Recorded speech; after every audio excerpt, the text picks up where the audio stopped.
સુરતના ઓલપાડમાં નાયબ મામલતદારના આપનો મામલો. રાંદેર પોલીસ સ્ટેશનમાં સવારે 11 વાગ્યાના સુમારે કેતનભાઈ પટેલના પત્ની હનીશાબેન આપઘાત કર્યો હોવાની વિગતો મળી હતી. પોલીસ તપાસમાં સામે આવ્યું કે મહિલા અધિકારી ઘરે સવારના 10થી પોણા 11 દરમિયાન પોતાના બેડરૂમમાં કપડાં બદલવા જાઉં છું તેમ કહી અને પરિવારના સભ્યોને કહી રૂમમાં ગયા હતા. ત્યારબાદ મહિલા અધિકારીનો મૃત પંખા સાથે ફાંસો ખાધેલ હાલતમાં મળી આવ્યો હતો. પરિવારના કહેવા અનુસાર શરૂઆતમાં મહિલા અધિકારી કપડાં બદલવા ગયા હતા. ઘણીવાર સુધી દરવાજો ન ખોલતા કામવાળીએ આ બાબતે પતિને જાણ કરી.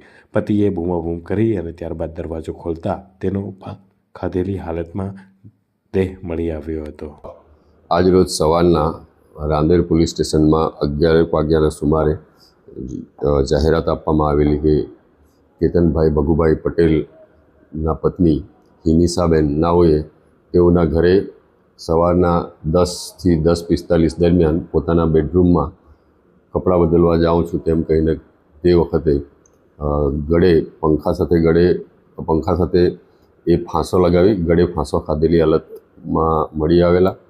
શરૂઆતમાં તેઓ કપડાં બદલવા ગયેલ હોય ઘણીવાર સુધી દરવાજો ન ખોલતા કામવાળીએ આ બાબતે તેના પતિને જાણ કરેલી, જેથી પતિએ બૂમાબૂમ કરી અને તે બાદ દરવાજો ખોલતા તેઓ ફાંસો ખાધેલી હાલતમાં મળી આવેલ હતા.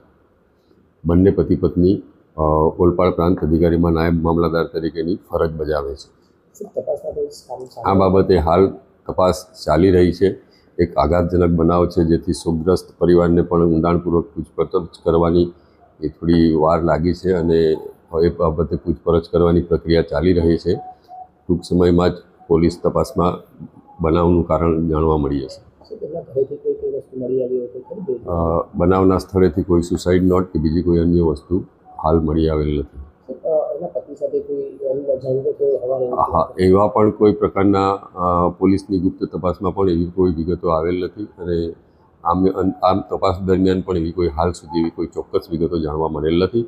હાલમાં પૂછપરછનો દોર ચાલુ છે, જેથી વિગત બહાર આવી જશે. બીજું એક એવી વિગત જાણવા મળી છે કે એસીબીમાં અગાઉ એની કોઈ તપાસ થતી હતી, તો એનું પણ કોઈ પ્રેશર હોય કે એસીબીને લઈને કોઈ કારણ ખરી છે? હા, હવે એ બાબતે પણ અમારી પૂછપરછ ચાલુ છે. એ દિશામાં પણ તપાસ ચાલુ છે. ચોક્કસ પુરાવા મળશે તો ચોક્કસ કારણો જાણવા મળશે. હાલ તપાસ ચાલુ છે.